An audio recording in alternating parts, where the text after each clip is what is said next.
أعوذ بالله من الشيطان الرجيم. بسم الله الرحمن الرحيم. الحمد لله رب العالمين والصلاة والسلام على خاتم الأنبياء أشرف المرسلين.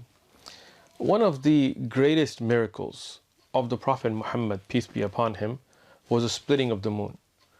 This is something that showed the world that he was no doubt a true prophet. Now, as a Muslim, we believe in this, as we believe in some great miracles of other prophets like Jesus, peace be upon him, and Moses splitting the ocean and so on. And what is the evidence as a Muslim is the verses from the Quran in Surah Qamar. اقتربت الساعة وانشق القمر وإن يروا آية يعرضوا ويقولوا سحر مستمر. First two ayat, these two verses clearly state that this happened. Now some people, they say, oh, this didn't happen, this will happen closer to the day of judgment and so on. But that is incorrect. As you can see on your screen, the great scholar of Islam, Ibn Kathir, in his tafsir, in explanation, he wrote that this happened during the time of the Prophet Muhammad, peace be upon him, as has been mentioned in the Quran and also in ahadith mutawatira, in numerous narrations with authentic asanid that are sahiha, authentic chains of narrators, as has been authentically reported from Ibn Mas'ud, and he mentions the narration, and he says that this is something that has been agreed upon by the scholars of Islam, that the moon was split during the time of the Prophet Muhammad, peace be upon him, and this was from the great miracle of the Prophet Muhammad, peace be upon him. So from the Quran itself, from the mutawatir sahih ahadith, and from the agreement of the scholars of Islam, we know this happened. But what about the skeptic? What about the atheist? What about the agnostic? What about somebody who says that this is an extraordinary event, and this type of a claim that is an extraordinary claim requires extraordinary evidence? Okay, so this video is really for them. Let's talk about where did the moon come from. As you see, the moon that we see in front of us, at night, out, bright, where are the origins of the moon? So there are some theories, and NASA and all these organizations that go out and they research, they have no eyewitness accounts. But one of the theories is that there was a giant impact. This hypothesis has been put forward that a Mars-sized planet called Theia crashed into the earth, and what you will see is a picture of an artist's imagination, renderation of what it might have looked like. Obviously we have no video, we don't have a Twitter approved YouTube video to post of it, but NASA and others have said that there was a giant impact that hit the earth, and debris from the earth came out from this impact and formed over long periods of time, mostly about 4.5 billion years ago, and it formed into the moon that we have today. Okay, now this is an extraordinary claim as well, without any actual evidence. What are some of the indications that this may have happened? Well, they said, well, the moon has an orbit kind of like the earth and its core and this, and they found many traces, even though we have no such crater that we can point to on earth that where this impact happened and so on.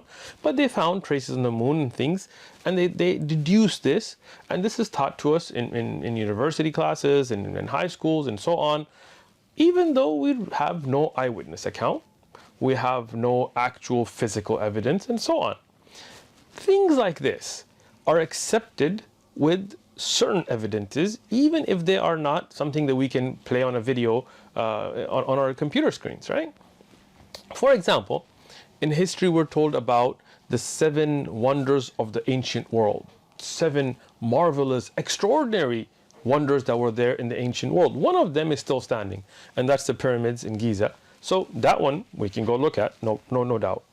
But the other 6 we have no actual evidence for. The Hanging Gardens of Babylon, for example, which would be in current day Turkey, but in reality there's no physical evidence of them at all.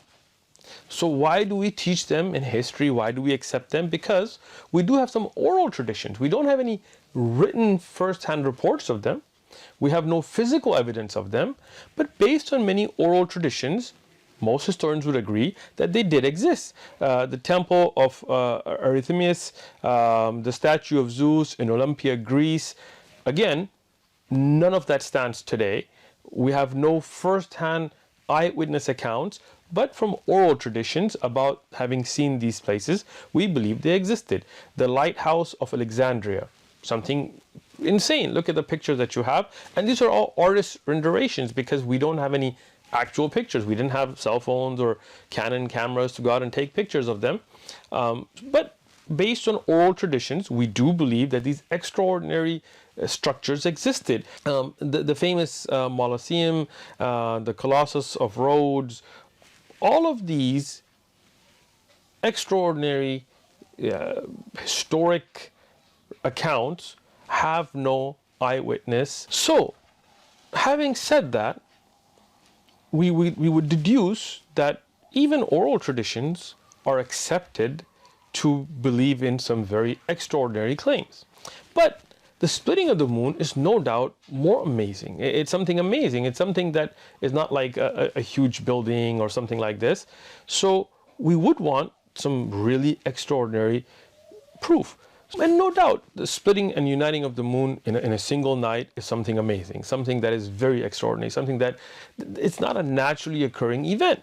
We as Muslims are not claiming that this was some kind of a natural event, that some asteroid just came and hit the moon. No, this was a miracle. This was a sign from the creator of the universe that this man, Muhammad, peace be upon him, is a true prophet of God. So, is it even scientifically possible? That's the first question that we're going to address tonight. Is it scientifically possible that a moon can break or merge, and then become one moon? Can it even happen? Well, according to NASA, and I'm putting a link to NASA's website, many of these pictures that are being shown are from NASA themselves. They're not doctored, they're not edited, they're not photoshopped. These are NASA pictures. Now, I am not claiming that NASA is in agreement with a lot of these things. What I am showing is what their research showed, and you can look at it on their website. So NASA sent a rover to Saturn, Cassini, and spent 20 years. It was sent out in 1997. The pictures that you're looking at are from that rover, that it went out to look at the moons of Saturn and look at Saturn itself, and spent 20 years in space. And in 2017, it crashed onto the surface of Saturn and it's destroyed. But those images we still have. So let's look at some of these images of Lepidus. Lepidus is one of the moons of Saturn. And if you look at it, you see this ridge that NASA has shown. This is a mystery. They wondered, why is there such a ridge, as you can see in the picture, that goes all the way across that moon? And why is it that the surface is so different on different sides? Well, according to NASA, one of the accepted theories is that this was an impact, two moons, or a body that separated at a certain time, crashed in, and as you can see an artist's rendering of it, to make the moon today. And after scanning the surface, this is what they have come up with, that two separate bodies came together and today it's one moon. So can you say, is it possible? No doubt it's possible. But that is not our moon, right? That is something in Saturn. Okay, so let's talk about our moon. If you look at the picture on your screen today, and this again, you can find all of these on NASA's website itself, and I've put a link in the description. You'll have to search around there. The moon has our moon, the Earth's moon, has two very different faces. One that is facing towards the Earth and one that is facing away from the Earth, and they're very different. Well, why is that? One of the theories that's put forward by NASA themselves is that this is because there was a merging, and this is now the picture you have on your screen. This is also an artist's rendering of a theory put forward by NASA scientists, that there was a merging of two moons into one, in our moon, of the Earth's moon. So what does this tell you? That no doubt it is very possible that our moon has been merged back together. And one of the evidences that you can find for this, as you will see in the picture now, are these ridges, which are called rima, rima meaning grooves, right?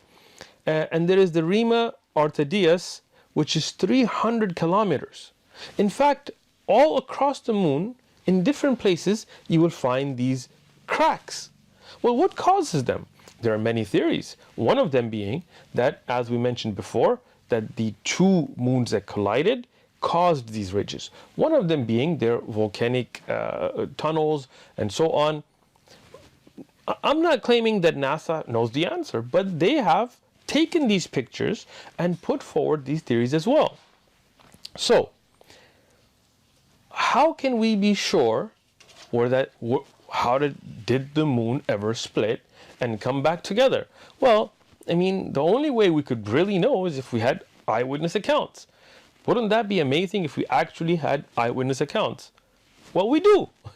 We do have eyewitness accounts. Let me begin with those. There is, during the time of the Prophet Muhammad, peace and blessings be upon him, there is an event that happened where the people of Mecca, the non-believers of Mecca, challenged the Prophet Muhammad, peace be upon him, and said, if you're a true prophet, split this moon, split it in two and bring it back together. And the Prophet Muhammad, peace be upon him, told them that if I do this, will you believe? They said yes. He said, okay.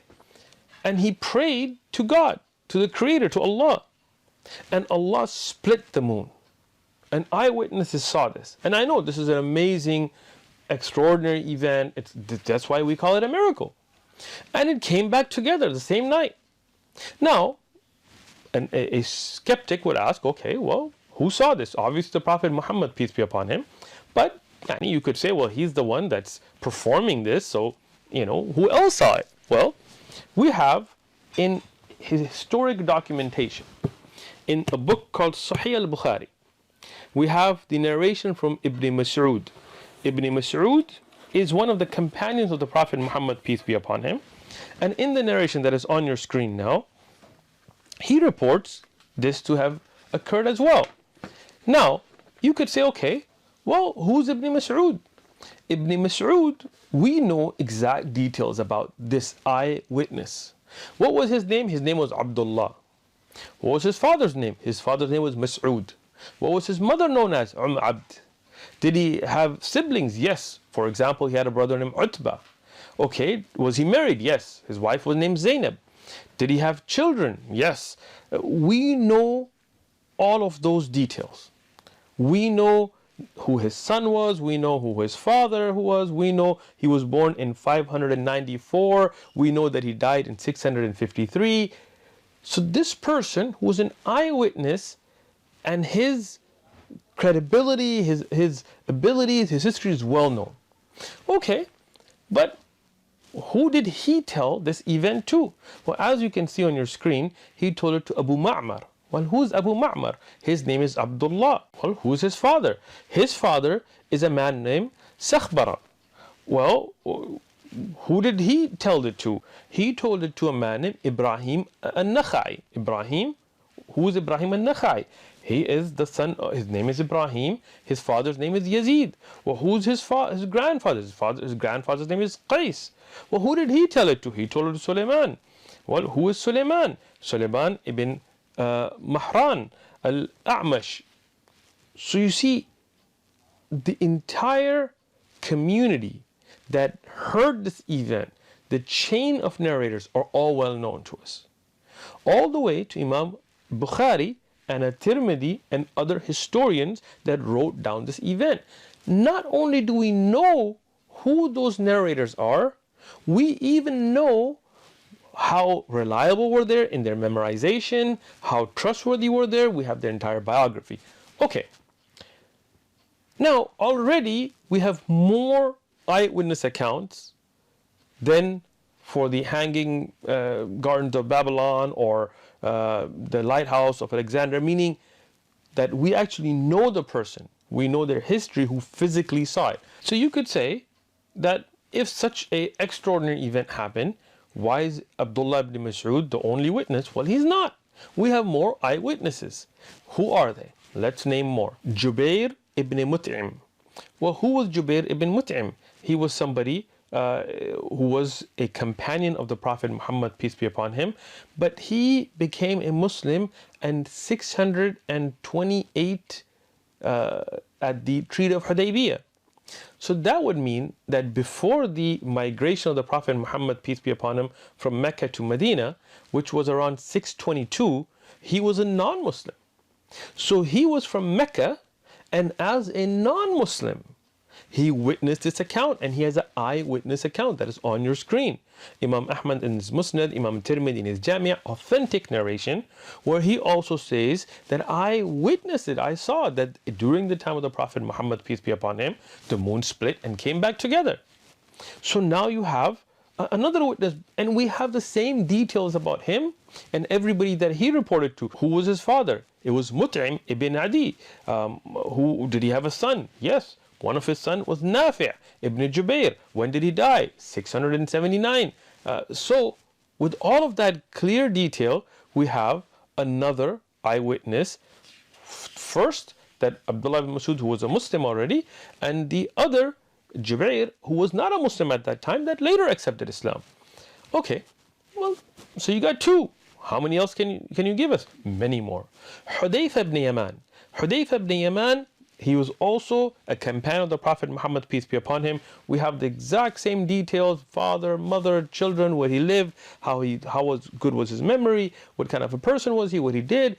All of that detail is present, and Abu Nu'aym and Al-Bayhaqi and others have mentioned his narration. So this is also, it's on your screen. He was also an eyewitness to the account. More, let's give you more. Anas ibn Malik. Anas ibn Malik, the interesting thing about him is he's born in 612 and he dies in 711. And he's from Medina. And he, in Sahih al-Bukhari, he also witnesses this event. So that means the people of Medina were also witnesses to this event. Okay. Abdullah ibn Abbas, also another witness, authentic. We have Abdullah ibn Umar, who was the son of Umar ibn Khattab, famous companion, also an authentic narration.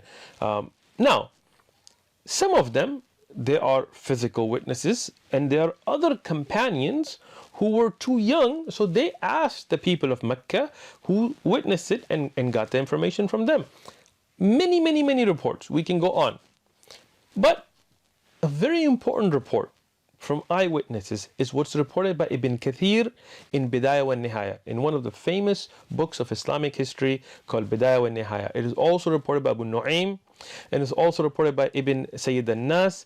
In this narration, it lists non-Muslims who were eyewitnesses. So we've already given you 6, 7 of the Muslims or those that became Muslim after this event that witnessed it. But now I'm going to give you of non-Muslims. Who were they? Walid ibn Mughira. We have his history as well. We have the famous Abu Jahl, whose actual name is Amr ibn Hisham. We have Al-As ibn Hisham. We have As ibn Wa'il. We have all of these people that were non-Muslims. Not just them. We have Al-Aswad ibn Abdul Yaghuth. Yaghuth was one of the idols, and his father was named as the slave of that idol. He was a non-Muslim, Al-Aswad here. Al-Aswad ibn Muttalib, Zam'a ibn Al-Aswad, another ibn Al-Harith.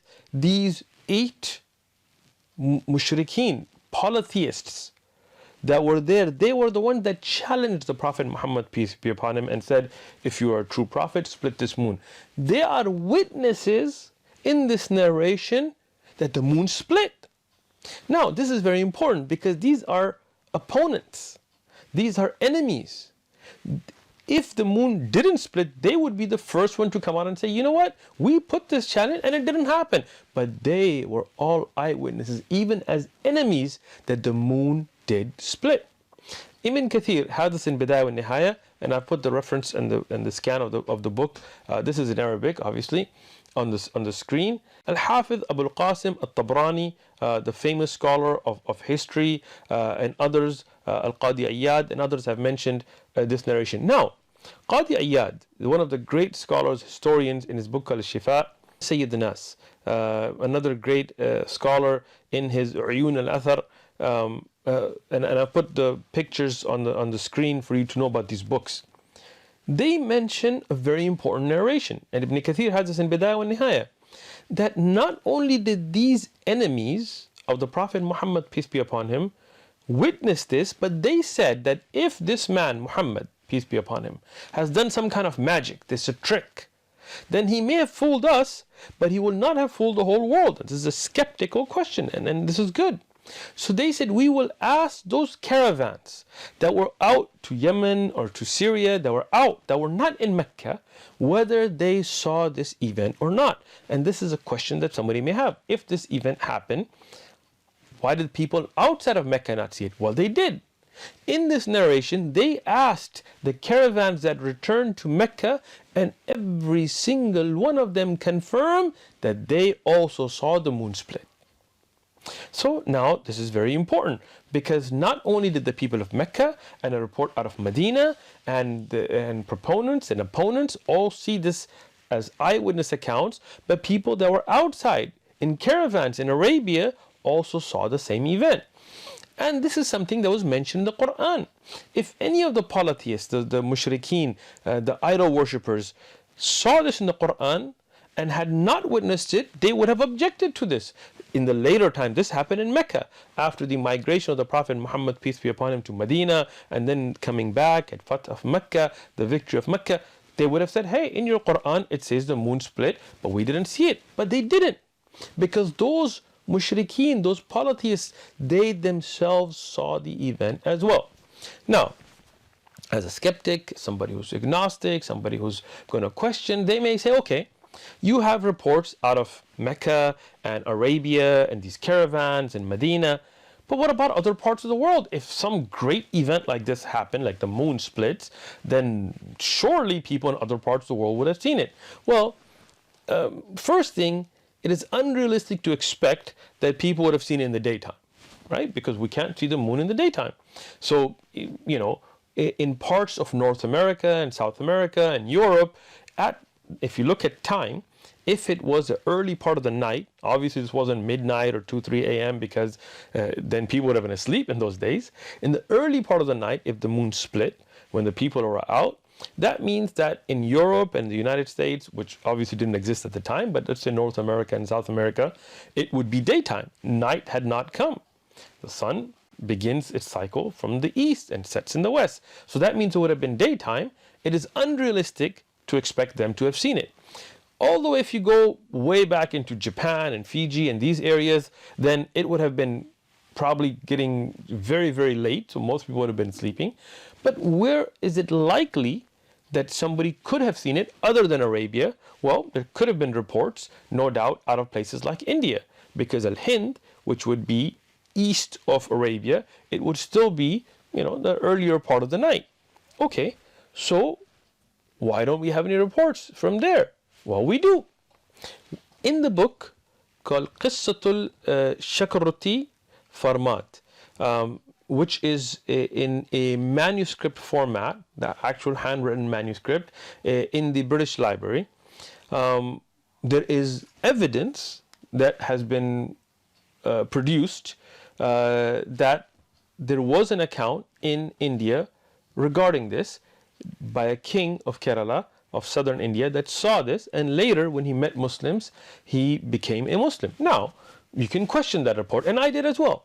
We want to make sure that we're looking at authentic, well-established history. No problem.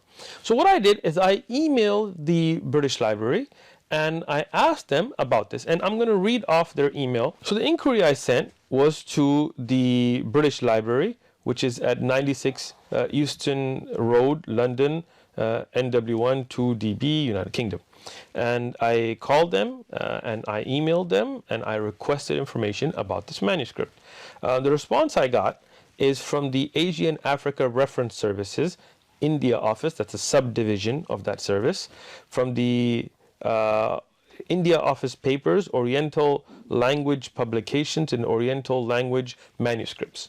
They said, we are pleased to confirm that we do indeed hold in our collection a composite manuscript, and the reference number is IO Islamic 2807, On portfolios 81 through 104 verso, there is an account of an Indian king having witnessed the splitting of the moon and converting to Islam.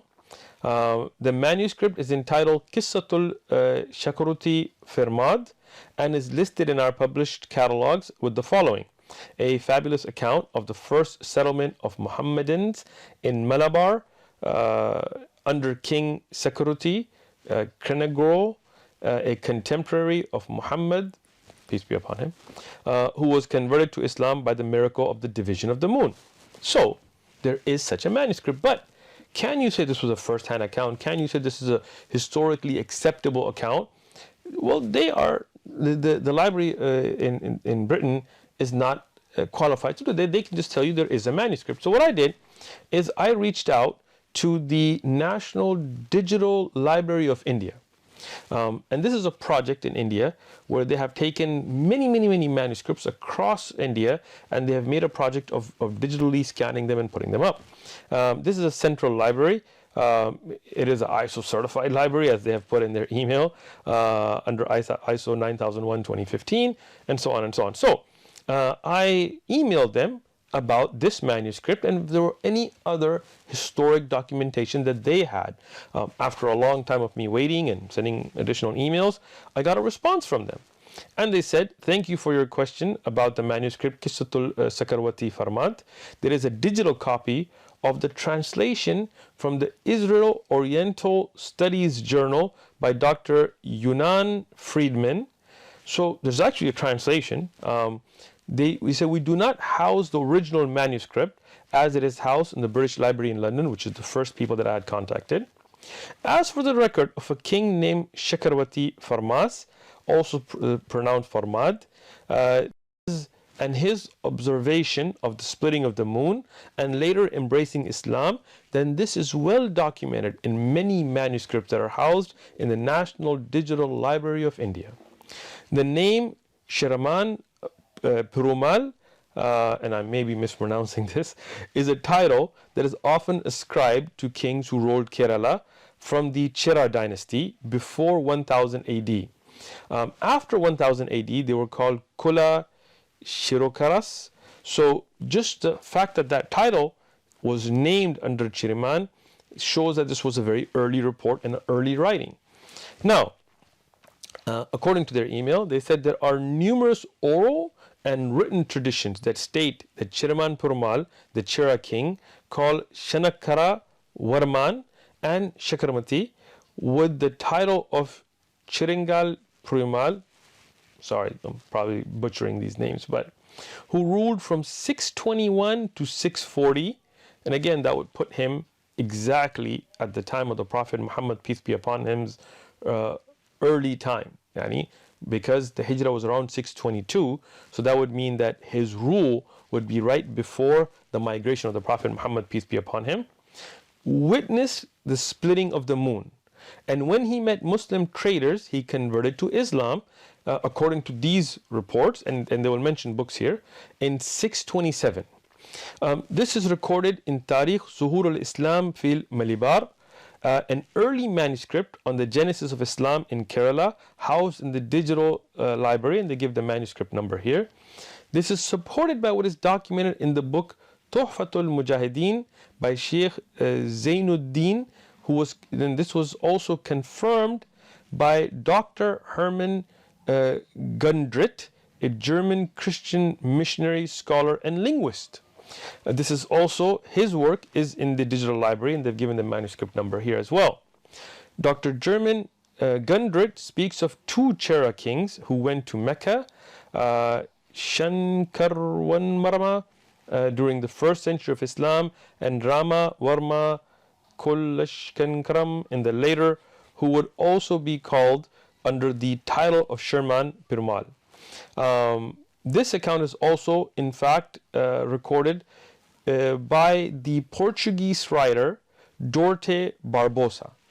And we have a manuscript here in the digital library for that as well. He writes about a mighty king named Sherman Perumal who ruled Kerala, converting to Islam, and ordered the Sherman Mosque, which is still standing in India. This was built in 629 AD after the death of Chirman Permal, who died in the Arabian Peninsula, according to these reports.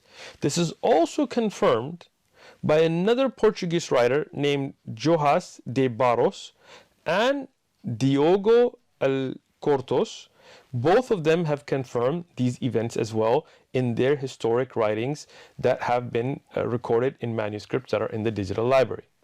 He ends this email with, in India, it is well known part of our history, and the accounts of Chera kings who witnessed the splitting of the moon is well accepted as a historically proven record with oral and written traditions.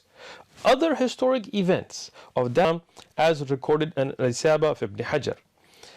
Now, this is the end of the email from the National Digital Library of India Project, Central Library. They gave their ISO certification, phone number and contact report up on the screen by Ibn Hajar Asqalani.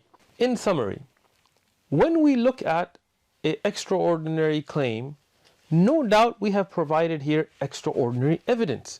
Eyewitnesses, and not just eyewitnesses, those that were proponents and opponents, those that were in the same city of Mecca and those that were outside of Mecca. Those reports are all eyewitness first-hand reports that have been verified and documented. On top of that, we have seen reports that are historically acceptable. They do not meet the level of criterion that Islamic scholars have for checking of Jarh wa Ta'dil, but they are acceptable reports, historic reports out of India, of multiple sources that orally and in written format have documented that there was a king in India that witnessed this and later accepted Islam. The mosque that was built, and there's a picture of the mosque here, it is still standing. It has been through fires and so on, but it is such a well accepted fact that this mosque was built by that king after his accepting of Islam, after his witnessing the splitting of the moon, that even the Prime Minister of India made a gold replica of it to give a gift to the King of Saudi Arabia, showing the history of Islam in India. And there's a picture of this that I've put on the screen here for you to see. All the information about the kings of India and what happened during that time frame have been accepted through such reports. So this, collaborated by the eyewitness accounts in the time of the Prophet Muhammad, peace be upon him, that are no doubt verified, show clear evidence. There is more evidence presented here than for most of history. Columbus coming to South America and where he landed and what happened between him and the Incas and the Aztecs and so on. Who were the eyewitnesses to these accounts? Who did they tell this account to? Who were their parents? Who were their children? How reliable was their memory? We don't know. Because of those oral traditions, because of writings that are way after them, we accept these accounts. So what I say is, when you have eyewitness accounts, people who were verified that saw this, proponents, companions of the Prophet Muhammad, peace be upon him, also opponents, polytheists, not only that they were present there, but in other parts of Arabia that saw this event. And not just that, even when this claim was put forward, none of the polytheists for years after that were present ever challenged it. None of them said, when did the moon split? It's in your Quran, your Prophet said it, we didn't see it. No, they accepted that it happened, but they made excuses, it was magic, it was this or that, but they accepted it, that this miraculous event did happen. And collaborating evidence, historic evidence from India, as this non-Muslim historian, he's a Hindu, from India has confirmed that this is accepted history through many manuscripts, many writings, oral traditions. When we have all of this together, then no doubt this was an event that occurred. And this was a miracle of the Prophet Muhammad, peace be upon him. And we encourage everybody who's a skeptic, everybody who wants to question, to go out and read more about the life of the Prophet Muhammad, peace be upon him. Because the greatest miracle of the Prophet Muhammad, peace be upon him, the Quran, is still with us. Take it, read it. The life of the Prophet Muhammad, peace be upon him, read about it. His other miracles, read about it. And let them be a guiding force for you.